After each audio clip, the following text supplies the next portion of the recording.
They said Christmas was canceled, too broke for a big gathering. I ate leftovers alone.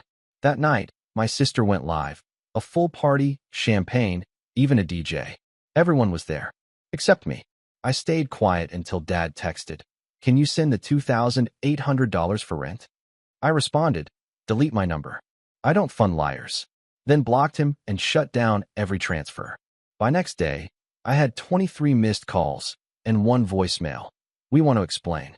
I, 29M, always thought family meant everything to me. Growing up, we weren't rich, but we stuck together. When I landed my engineering job 3 years ago, helping out became second nature.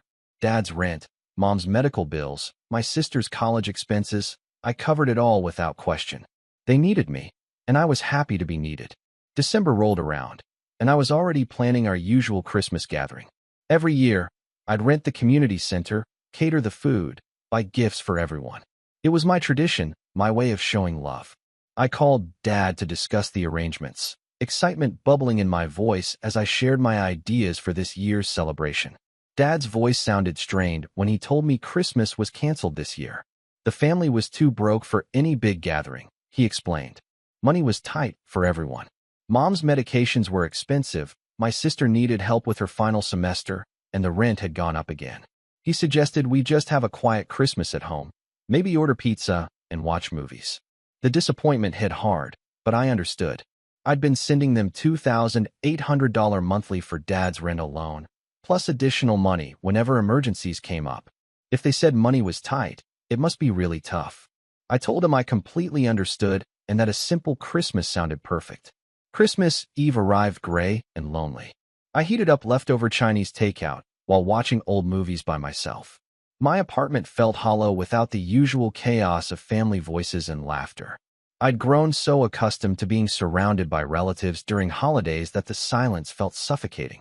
I sent a group text wishing everyone a Merry Christmas Eve, got a few brief responses back, and settled in for what I assumed would be a quiet night. Around 9 p.m., I was scrolling through social media when my sister's Instagram Live notification popped up. I clicked on it without thinking, expecting maybe a simple Christmas message or her showing off some modest decorations. My blood went cold. The screen showed a massive party in full swing. Professional lighting bathed an elegantly decorated room I didn't recognize. A DJ was spinning tracks while dozens of people danced and mingled. Champagne bottles lined a fully stocked bar. The spread of food looked catered and expensive, nothing like the modest celebration they'd claimed they couldn't afford. I watched in stunned silence as the camera panned across familiar faces. My parents were there, dressed to the nines, laughing and raising champagne flutes. My sister looked radiant in what appeared to be a new designer dress. Cousins, aunts, uncles, family friends, everyone who usually came to our Christmas celebrations was there. Everyone except me. The realization hit like a physical blow. This wasn't about money. They'd simply decided to have Christmas without me. They'd lied, crafted an elaborate story about being broke, and then thrown the exact same party I would have organized, just without inviting me. I sat there for an hour, watching my family celebrate while I ate cold lo mein alone in my apartment. The live stream continued, showing multiple rooms of what appeared to be a rented venue, complete with a chocolate fountain and live music. The very things they'd claimed were too expensive were happening without me. My phone buzzed with comments from other viewers asking where I was.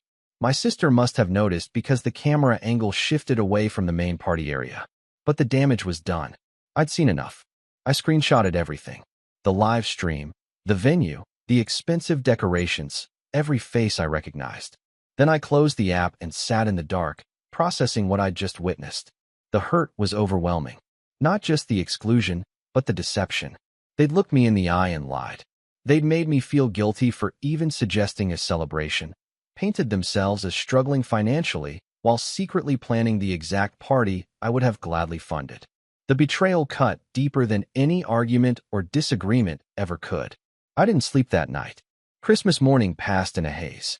I received a few generic holiday texts from family members, casual messages that felt like salt in an open wound. My sister even sent a photo of her breakfast, acting as if the previous night hadn't happened. By evening, I'd made my decision. I needed space to process this betrayal, distance from people who could lie so easily, to someone who'd only ever tried to help them. I was done being their financial safety net while being excluded from their lives. Then Dad's text arrived. Same as always, casual and expectant. Can you send the $2,800 for rent? First of the month is coming up. The audacity was breathtaking. Not even 24 hours after watching them celebrate without me, he was asking for money again. No acknowledgement of Christmas, no explanation for the party, just the same entitled request that had become routine. My fingers moved without conscious thought. Delete my number. I don't fund liars. I hit send, then immediately blocked his number. One by one, I went through my contacts and blocked my entire family. Mom, Dad, sister, even extended relatives who'd been at the party. Then I logged into my banking app and canceled every automatic transfer I'd set up over the years.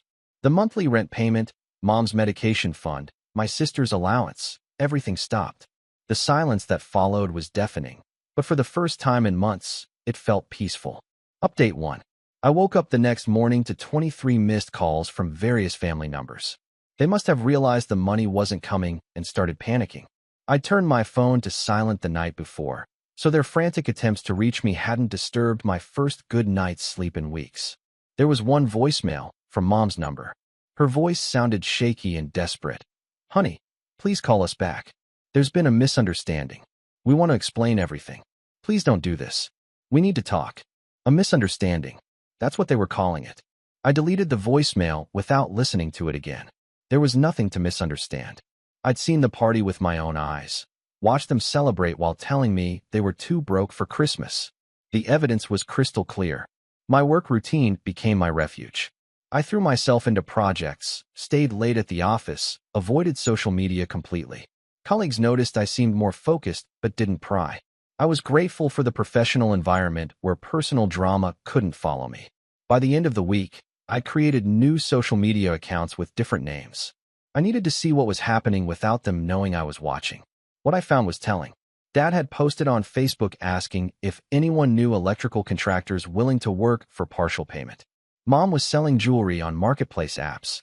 My sister had started a GoFundMe for her final semester tuition, claiming sudden financial hardship had left her unable to finish school. The narrative they were spinning was fascinating. Somehow, they'd become victims of circumstances beyond their control. No mention of the expensive Christmas party. No acknowledgement of the lies they'd told. Just a family suddenly in crisis, reaching out to friends and extended community for help. I realized they'd been living beyond their means for years, propped up entirely by my contributions. The party had probably been funded by money meant for rent and bills, expecting my next transfer to balance everything out. When I cut them off, their house of cards collapsed overnight. Part of me felt guilty. These were still my parents, my sister. They'd raised me, supported me through college, celebrated my successes. But every time the guilt crept in, I remembered sitting alone with leftover Chinese food while they partied without me. Update 2. 3 weeks into the new year, I received an unexpected visitor at work. Building security called to let me know my sister was in the lobby, asking to see me. I told them I wasn't available and to please ask her to leave. She didn't. According to security, she waited in the lobby for 4 hours until my shift ended, then followed me to the parking garage. I saw her standing by my car before she noticed me approaching. She looked different. Tired, stressed, wearing clothes I recognized from years past instead of the designer outfits she'd grown accustomed to. When she saw me, her face lit up with hope and desperation. She started talking immediately, words tumbling out in a rush. She apologized for the party, claiming it had been Dad's idea and she'd gone along reluctantly. The celebration had been planned as a surprise for Mom, who'd been depressed about money issues. They hadn't wanted to burden me with organizing another expensive event when I'd already done so much for the family. I listened without responding, my face neutral as she spun her version of events. According to her story, they'd scraped together money from various sources to throw Mom a modest party. The venue was borrowed from a friend, the food was potluck style, the DJ was a cousin doing them a favor.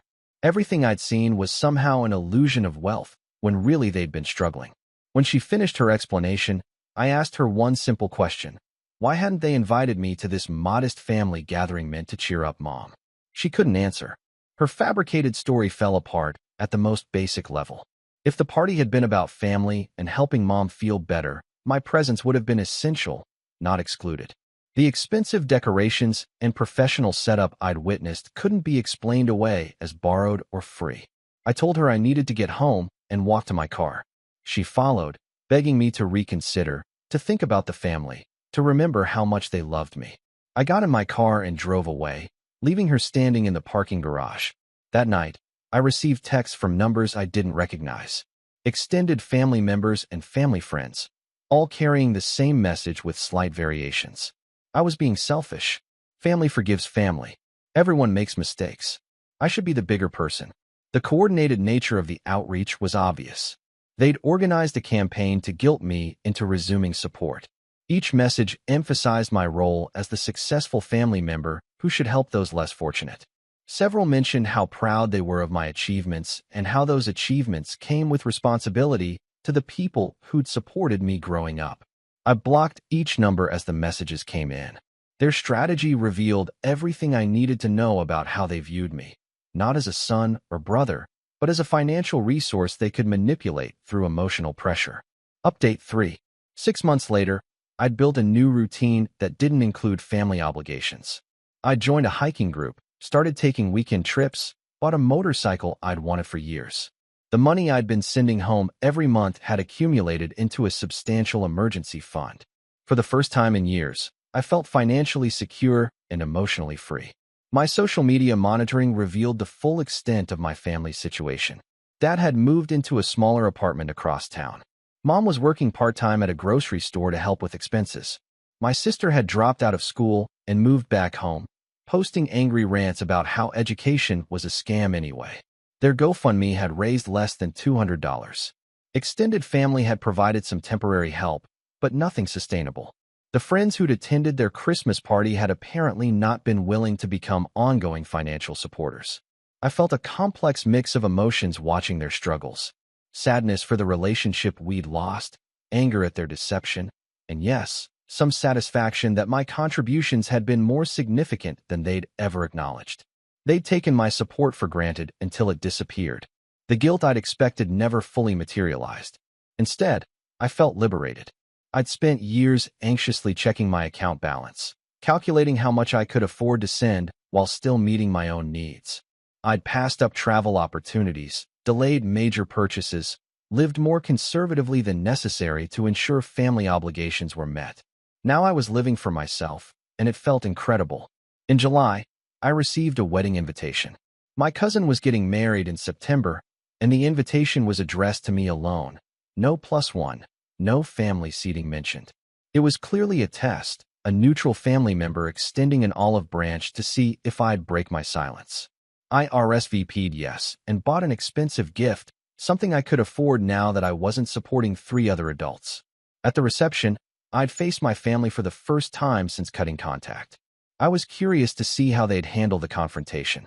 The wedding was beautiful, held at a vineyard about 2 hours from the city. I arrived alone, dressed well, feeling confident in my decision to attend. During the cocktail hour, I caught glimpses of my parents and sister from across the reception area. They looked older, more worn down than I remembered. My sister had gained weight, and Mom's hair had gone completely gray. They didn't approach me during the cocktail hour, but I felt their stares. Other relatives made small talk, carefully avoiding any mention of our family drama. Everyone knew what had happened, but nobody wanted to address it directly at someone else's celebration. During dinner, I was seated at a table with distant relatives and family friends. My immediate family was at a different table across the room. I could see Dad occasionally glancing in my direction, but he never made a move to come over. The evening proceeded normally until the open bar portion of reception. Dad finally approached my table, his movements slightly unsteady from drinking. He asked if we could talk privately, his voice carrying a mix of authority and desperation I'd never heard before. We walked to a quiet corner of the venue's garden area. Under the string lights, he looked older and more fragile than I'd ever seen him. He started by acknowledging that they'd made mistakes, that the Christmas situation had been handled poorly. But then he shifted into familiar territory, talking about family obligations and how successful people have responsibilities to help those less fortunate. I listened to his speech without interruption. When he finished, I told him I understood his perspective but had made my own choice about how to live my life. I wasn't angry anymore, just done. I decided to invest my emotional and financial resources in relationships built on honesty and mutual respect. Dad's expression shifted from hopeful to angry. He accused me of abandoning my family over a simple misunderstanding. He raised his voice, attracting attention from other guests. I remained calm, speaking quietly to force him to lower his volume. I told him there had been no misunderstanding. They'd lied about being broke while secretly planning an expensive party that excluded me. When caught, they tried to manipulate me through guilt and emotional pressure rather than offering genuine apologies. Those weren't mistakes. They were choices that revealed how they truly viewed me. Dad's final argument was the most telling. He said I owed them for everything they provided during my childhood: food, shelter, education support. My success was partially their success, and I had no right to cut off support now that I was established. I realized then that he'd never seen his parental responsibilities as unconditional love and support. In his mind, raising me had been an investment that entitled him to returns for life. My financial support wasn't help between family members. It was debt repayment for services rendered decades ago. I told him I considered any debt from childhood fully repaid through years of voluntary support. Going forward, I'd choose my own family from people who valued me as a person rather than a bank account. Then I walked away, leaving him standing alone in the garden. I stayed for the rest of the reception, danced with cousins, celebrated with relatives who hadn't taken sides in our dispute. When I left that night, I felt a chapter of my life finally closing. The guilt, anger, and confusion I'd carried for months had crystallized into peaceful resolution. They taught me an invaluable lesson about boundaries and self-respect. Sometimes the people who claim to love you most are the ones most willing to exploit that love for their own benefit. Real family doesn't lie, manipulate, or exclude. Real family doesn't treat love like a transaction. I drove home through the quiet night, motorcycle loaded in my truck, ready for a solo camping trip I'd planned for the following week. For the first time in years, my future felt entirely my own to shape. The price of that freedom had been steep, but looking back, it was the best investment I'd ever made.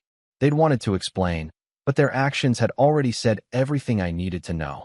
Some explanations aren't worth hearing when the truth is already crystal clear.